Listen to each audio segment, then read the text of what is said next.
Ever be afraid to start over, and also simply don't be afraid to know that you can have what you want as well. Because when people think of starting over, not only do they think that they're going backwards in life or it's going to be different, and obviously you're not going to be familiar with a lot of the new norms that you're going to have to get used to from starting over, but the idea of starting over can be like all that you've done, it feels like it's kind of going to waste.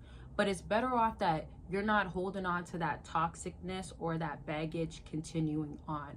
Now that we're in 2025 and wanting to have better, everything is kind of fresh in a sense, right? So when we're rewriting goals, when we're having New Year's resolution, or when we want to have the best year in general, or when we have things in our prayer journals or whatever journal that you have, and we want it to manifest into real life, something that's keeping us back and holding us back is, again, the idea of how can I start and where can I start? How can I keep it going? And can I? Your capability. So I don't want none of y'all to underestimate yourself any longer. You're too caught up on maybe the idea of being seen, and I'm going to do a video on that real soon, or maybe the idea of what people will think, judgment, because if nobody was watching, or nobody can say a single word, or these people don't pay your bills, these people are just there, they're not even probably rooting for you, right? And as they say, you got to get hated on.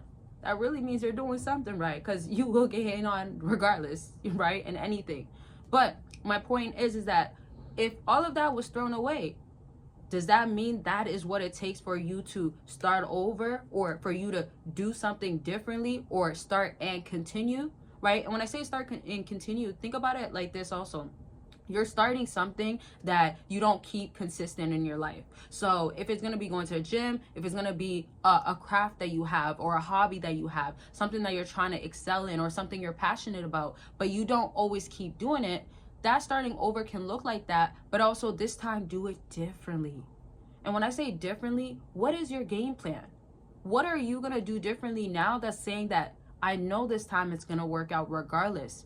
No ands, if, or buts. The reason why I also say this and giving you examples of the things that are external, that are impacting you, is because that has too much control over you.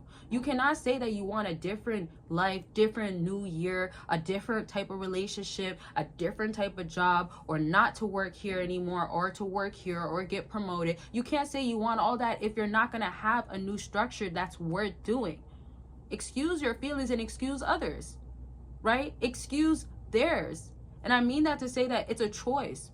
If you're so aware of what you want and what it needs to be like, how are you still choosing the wrong thing? So I'm saying, okay, you got onto your day 4 or day 5 of doing something consistently, and then something crosses your mind. And it could be something literally as, oh, I'm not feeling it, I'm a bit lazy, right? It's the same way that you always normally do things, right? Because we go based off of program, and we go based off of cycles in life, right? And whatever you've been used to and conditioned to keep doing, you're naturally going to keep doing it. That's why when you're trying to break out of that, it's very challenging. Obviously, we know about comfortability, but now to my point of consistency, you can't actually be consistent with this new norm because it's not normal to you, right? It's not yet, though. So when you're getting to your day 5, knowing that that's normally your breaking point, right? When I started working out, I knew when I got to like a month in of being consistent, sometimes maybe 2 months, that's where I'm starting to kind of be like, okay, like, you know, I might feel like I'm on a plateau, or I feel like I'm kind of still stagnant. Sometimes it's because I'm not seeing my results right away. Sometimes it's also I'm more caught up in my work, or my work is taking a lot of my time, and other things are. And when it's doing that, it's like, oh, okay, back to like, I'll work out in 2-3 weeks, right? Or a week. Either way, it's going to turn into another month of not working, but another month of progress taken out. Another month of setback that brings me right back to the same last year that I had. So for you, do you want it bad enough to say this cycle will be broken now, and I will continue on the 5th day and on the 6th? And then if it's going to be the 7th is your, let's say, the day that you're chilling, your Sabbath, whatever you use Sunday for, your reset. Of course, do that, because you do got to rejuvenate. You do need planning to go on, or understanding to get organized, know what to do, right? When I say reset, it's going to be, this is a game plan. You had a great 6 days. This is how you're going to do the next 6 days after this. Or maybe that week will look like just do it for 2, 3, and then your pattern will look like 6 again. So it could be Every other week, you're doing the specific pattern that you have now created. Because you also have to understand what you got to do.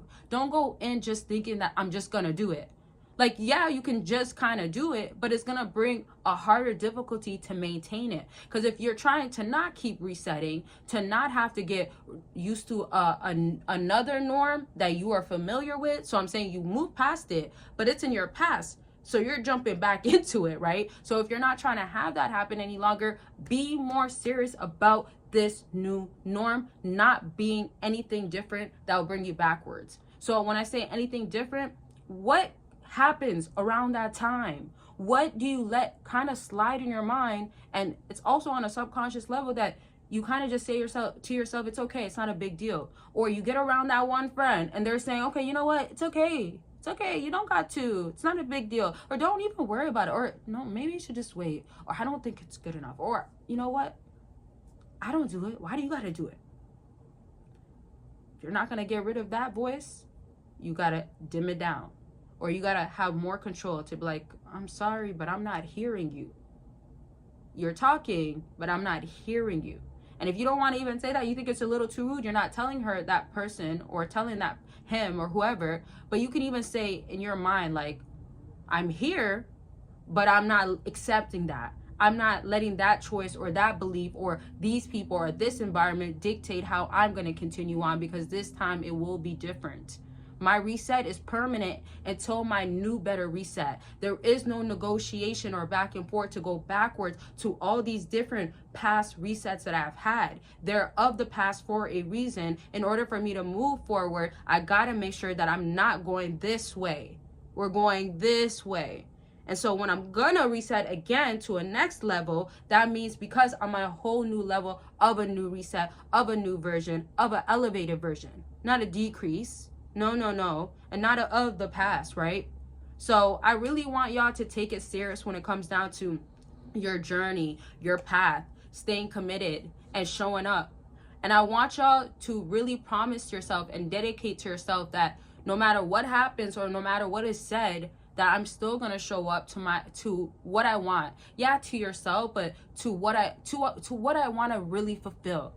And also, again, I'm big on words. So it's not even to what I want to fulfill, but it's also to the idea of what is best. And now let's transition, right, to this body that I love. Because also think about, like, when you have a vision and a way that you want to look, like a desire, and you're working towards it. And sometimes when we have these thoughts of like, okay, well, I'm not there yet, or I want to be this way, right? So you're trying to aim for that, but it's not necessarily looking like that, because the external is giving you something different, right? So if that happens, you have to also be changing your words to, I love my body. I am exactly where I'm at for a reason, or I am where I need to be for all the work that I put in. Or again, my body looks insane from it did 2-3 months ago. I look incredible. Not the negativity or the things that are going to just set you back and keep you in like that old cycle of like, man, it's not really worth it. Or I've been working so long and I don't have that body yet. Like, root for yourself, right? Make sure that you're your biggest fan, your biggest supporter. So it feels like it's always me against me. It's really me saying to me, it's going to happen. There's no other way around it. You have one life. Not only cherish it, but live it up, y'all. It's just so crucial. And I know, just to lastly wrap up, like, I know sometimes the external, this worldly world that we live in and social media can make you really be like, dang, it's tougher. But you need to know what matters most, what you got to do. So if it's taking something out, take it out. If it's make sure first thing in the morning you're not looking at this, make sure you're not. Be very strict and very disciplined, where it's like strategically done, where you know exactly how you're moving and where you're getting to, and nothing can bring you back. And that's not a question. That's not a questionable thing. That's not debatable. That's not, let's sit here and think like, can something bring you back? No, there's no exception. Okay, I love y'all. You love yourself more, and you're gonna be getting to where you want to be. And matter of fact, you're already there. Now you just got to keep it going. Practice it as you're getting better, but know that you're already in the right rhythm. Okay, I love y'all, and I'll talk to y'all very much soon. Don't forget to check out the links down below. I didn't say it throughout this video, but links down below. Consultations will be on sale lastly this week, y'all. So if you want to get on the line, talk about what's going on with you, how to handle your situation, have a plan, how to execute. It's about anything as well. So it's not just dating, or it's not just maybe this particular goal. All aspects of your life, whatever you want to be talking about, and I'm here to listen to you, hear you out, but tell you exactly what you got to do, and I will be truthful, of course, raw and honest. Okay, if you're ready to get started, click the link, don't miss out, and don't forget again to check out the patrons. You can join for free, and community groups going on there where it's going to be very safe place and very tight knit. Okay, I love y'all. Bye y'all.